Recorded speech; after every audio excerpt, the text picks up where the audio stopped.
Assalamualaikum warahmatullahi wabarakatuh.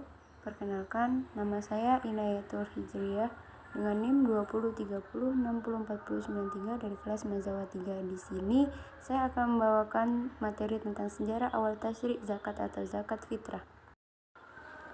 Sejarah tasyrik zakat yang pertama yaitu zakat dalam periode Mekah, yang kedua zakat dalam periode Madinah, yang ketiga ayat-ayat tentang zakat yang turun di Madinah, yang keempat ketetapan awal perintah zakat, dan yang kelima zakat setelah puasa. Yang pertama yaitu zakat dalam periode Mekah. Terdapat perbedaan antara zakat dalam surat yang turun di Mekah dan yang diwajibkan pada periode Madinah. Dalam periode Mekah zakat belum diatur nisabnya. Pengumpulan, pentasyafuran, serta pengelolaan belum menjadi tanggung jawab negara, melainkan hanya dikembalikan kepada kemurahan hati, iman, dan rasa tanggung jawab kepada orang lain yang beriman. Sedangkan pada periode Madinah, zakat telah mempunyai bentuk aturan yang teratur, mulai dari nisab, pengumpulan, pengelolaan, serta pengelolaannya menjadi tanggung jawab negara. Ibnu Katsir menafsirkan akan di Mekah menanggapi sejarah tasyrik zakat yang diwajibkan pada periode Madinah, yaitu abad kedua Hijriah. Ibnu Katsir berpendapat bahwa kewajiban zakat yang telah diatur nisab dan besarnya secara tertentu. Jika tidak demikian, maka tasyrik kewajiban zakat sudah memulai pada periode Mekah. Dalam surat Al-An'am yang merupakan surat Makkiyah, Allah Subhanahu wa taala berfirman yang artinya, bayarlah oleh kalian haknya untuk memetik hasilnya. Yang kedua yaitu zakat pada periode Madinah. Bentuk hukum dalam periode Mekah dan periode Madinah sangatlah berbeda. Dalam periode Mekah, bentuk hukumnya berupa pesan-pesan yang bersifat anjuran. Sedangkan pada periode Madinah sudah bersifat meningkat. Hal ini terjadi karena perbedaan situasi dan kondisi kaum muslimin. Saat di Mekah, kaum muslimin dihalang-halangi melakukan ajaran agama mereka. Tetapi di Madinah, mereka memiliki eksistensi, daerah, bahkan pemerintahan sendiri. Kecenderungan hukum yang bersifat demikian juga berlaku pada pensyariatan zakat. Allah Subhanahu wa taala menegaskan peraturan meningkat terkait dengan bentuk harta yang wajib dizakati dan nisabnya. Orang yang wajib menunaikan sasaran pengeluarannya serta lembaga yang bertugas mengurus pengelolaannya. Yang ketiga yaitu ayat-ayat tentang zakat yang turun di Madinah.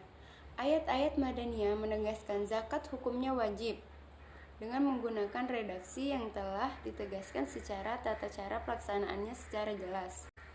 Antara lain dalam surat Al-Baqarah, Allah Subhanahu wa taala berfirman yang artinya, dirikanlah oleh kalian salat dan bayarlah zakat. Ada pula ungkapan yang menegaskan wajibnya zakat. Lalu Allah berfirman yang artinya, tetapi setelah bulan-bulan haram itu bunuhlah orang-orang musyrik. Orang-orang musyrik itu di mana saja yang kalian temui. Tangkaplah, kepunglah, dan jebaklah mereka di tempat pengintaian. Tetapi jika mereka bertaubat, mendirikan salat, dan membayar zakat, berilah mereka kebebasan. Allah Subhanahu wa taala Maha Pengampun dan Maha Penyayang. Dari pemahaman ayat tersebut berarti ada 3 syarat bagi orang-orang musyrik yang tidak boleh dibunuh sehingga mendapatkan kebebasan. Yang pertama yaitu bertaubat dari menyekutukan Allah Subhanahu wa taala dengan mengucapkan 2 kalimat syahadat. Yang kedua, menjalankan sholat wajib sebagai implementasi iman yang mesti dikerjakan setiap hari. Dan yang ketiga yaitu membayar zakat untuk kesejahteraan mustahik dan penghubung status sosial umat Islam. Selanjutnya yang keempat yaitu ketetapan awal perintah zakat. Ada perbedaan pendapat antara ulama perihal awal perintah zakat, apakah sebelum perintah puasa di bulan Ramadan atau sesudahnya. Imam Al-Nawawi dalam kitab Al-Rawhah berpendapat zakat diwajibkan pada 2 Hijriah sebelum perintah puasa Ramadan. Sedangkan Ibnu Huzaimah, Hakim, Ahmad, dan An-Nasai berpendapat sebaliknya. Dengan berdasarkan hadis riwayat Qais bin Sa'ad bin Ubadah, kami diperintahkan oleh Rasulullah SAW untuk berzakat fitrah sebelum zakat diwajibkan. Setelah itu, barulah syariat zakat itu diturunkan. Ibnu Hajar mengatakan, hadis itu menunjukkan bahwa zakat fitrah diwajibkan sebelum zakat, yang berarti sebelum puasa Ramadan diwajibkan juga, dan mereka sependapat bahwa puasa Ramadan itu diwajibkan setelah Nabi hijrah, karena ayat yang dijelaskan zakat itu wajib diturunkan di Madinah. Ibnu Ashir memiliki pendapat zakat dimulai diwajibkan pada tahun 9 Hijriah. Dia menguatkan pendapat tersebut dengan kejadian Sa'labah bin Hat. Setelah ayat tentang zakat itu turun, Nabi mengirim seorang petugas atau amil untuk memungutnya. Ibnu Ashir berpendapat bahwa itu jizyah. Padahal jizyah itu mulai diwajibkan pada tahun 9 Hijriah. Hal ini menunjukkan zakat baru diwajibkan pada tahun tersebut. Tetapi oleh Ibnu Hajar Asy-Syalani, hadis tersebut bernilai dhaif sehingga tidak dapat dijadikan hujan.